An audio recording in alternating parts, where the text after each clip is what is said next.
भगवान विष्णु ने मनुष्य रूप में अवतार किया किसी साधक के अंदर।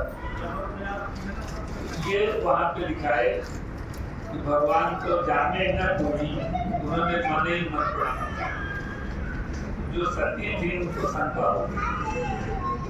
यहाँ से रामायण की शुरुआत होती है, कथा की शुरुआत होती है। अब हम लोग रामायण जो पढ़ते हैं उन्होंने लिखा है रामचरितमानस।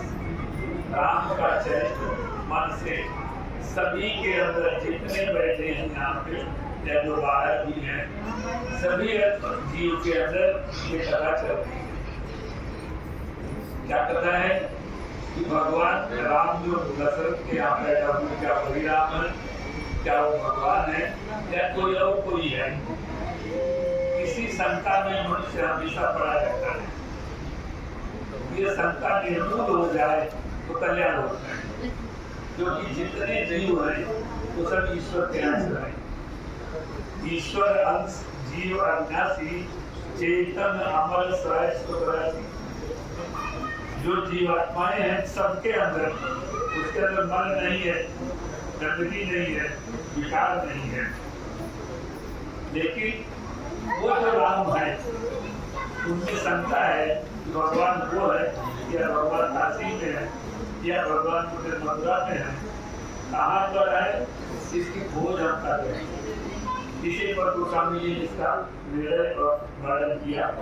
निर्णय लिया भगवान शंकर के मुख से ही कहलवाया जाए, जो तो पार्वती ने प्रश्न किया। तो इसमें दिखाया उन्होंने कि वो राम नहीं है, वो दूसरे हैं। इसका उत्तर जो उन्होंने इतने नहीं दिया जो पढ़ाए उन्होंने, अति विचित्र गोरख चली जान ही परम सुजा।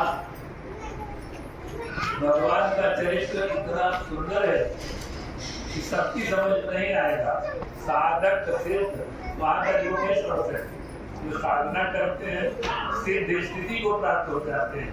जो कृष्ण महात्मा सिद्ध है वहां तक नहीं समझ पाते। समझ को पाता है जो साधक सिद्ध और सुजा तीसरी होती है, जो सब कुछ जानता है, वो परमात्मा का जो स्वरूप को बोध किया है, प्राप्त किया है, वो जान सकता है। अति विचित्र रघुवंश से जाने पर सुजा, जे मतिमंद नो बस हृदय धरई कटुआ। हम लोग क्या सोचते हैं कि भगवान थोड़ी हो सकते हैं। जिस महापुरुष की शरण में आप हैं वो भगवान का शुद्ध स्वरूप है। क्योंकि हमारा शास्त्र इसको वर्णित करता है, गुरु ब्रह्मा गुरु विष्णु गुरु देवो महेश्वर। गुरु ही ब्रह्मा है और गुरु ही विष्णु है और गुरु ही शंकर है। इतने पर ही नहीं रुके, गुरु साक्षात परब्रह्म तस्मै श्री गुरु नमः। गुरु का दर्जा कितना ऊपर गया? इन तीनों देवताओं ब्रह्मा विष्णु महेश से ऊपर, देवता के ऊपर क्या बताया? जो ब्रह्म है, जिसको परमात्मा कहते हैं, वो स्तर है गुरु का। और हम इन आत्मों से कैसे पहचान? हमारे जैसे बोलते खाते हैं, रहते हैं, चलते हैं, इसलिए हमको भ्रम दिया। इस भ्रम को हमको दूर करना है, वो स्वामी जी बताना चाहते हैं। ये दूर कैसे होगा? गुरु की शरण जाने पर। भरद्वाज जी ने प्रश्न किससे किया है? यादव जी से। यादव जी माने जो जानकार थे, ब्रह्म के जानकार थे, परमात्मा को जानते थे। ऐसे गुरु जो इसका निरूपण कर सकते हैं, उसकी शरण में जाएं और उनसे पूछें कि भगवान जो मैं देख रहा हूँ वो सत्य है, या जो सुनाई दे रहा है वो सत्य है, या जो समझ काम कर रही हो सत्य है। यह प्रश्न हर साधक को, हर भक्त को, हर गृहस्थी को विचार करना चाहिए कि सत्य क्या है। जो हम देख रहे हैं आंखों से, पेड़ है, मकान है, आदमी है, ये वस्तु है, क्या सत्य है? क्योंकि जब से देखते आए हैं इसका परिवर्तन होता जाता है। परिवर्तन जगत का नियम है। जब जगत का नियम परिवर्तन है कि सत्य कैसे हो सकता है? तो सत्य की खोज कैसे करें हम? जिसने सत्य की खोज की है उसकी शरण जाए, जैसा वो कहे वैसा हम कार्य करें, और उनके शब्दों पर तर्क नहीं, सिर्फ सेवा, सिर्फ कार्य रूप में प्रकट करें। धीरे धीरे धीरे धीरे मन उस स्वरूप को स्वीकार कर लेगा और जो सत्य है वो दिखा देंगे। क्योंकि उसके लिए आया है सत्य वस्तु है आत्मा, मिथ्या जगत प्रसार, मिथ्या नित्य विद्या दीजिए बात विचार। नित्य और अनित्य का आपको विचार करना है कि नित्य क्या है और अनित्य क्या है। ये जो कुछ हमको दिखाई सुनाई दे रहा है ये हरदम बदलता रहता है, नित्य है।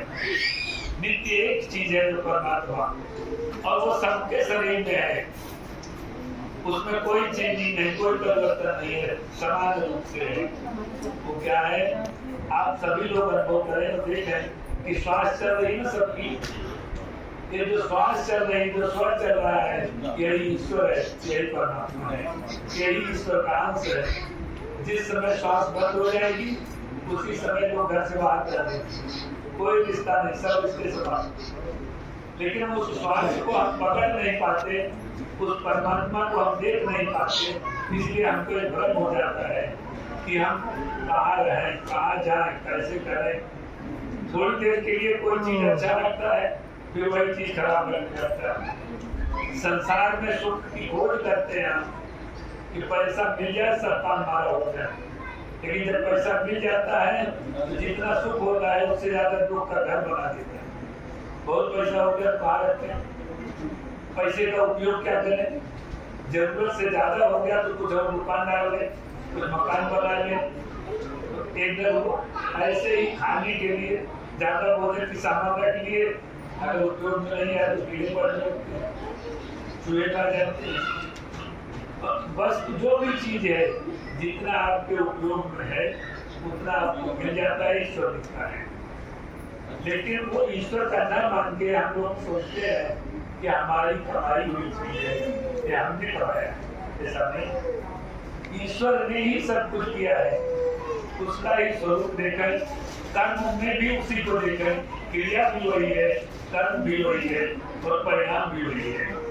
ईश्वर का रूप देखते चलेंगे तो ये जो संसार है जो रोज बदल रहा है ये तब आपको समझ आएगा ईश्वर अनित्य है। ये सब जो चीजें दिखाई दे रही है हमको, जो भी घर बदलता हुआ दिख रहा है ये परमात्मा का रूप है, ये बदलेगा नहीं। बदलता तो जो है शरीर, बस अभी आज यहाँ मकान है, पहले नहीं था, आज मंदिर है, पहले अनारा था, आगे क्या होगा इसका कोई पता नहीं। उसी चीज को गोस्वामी जी कहना चाहते हैं।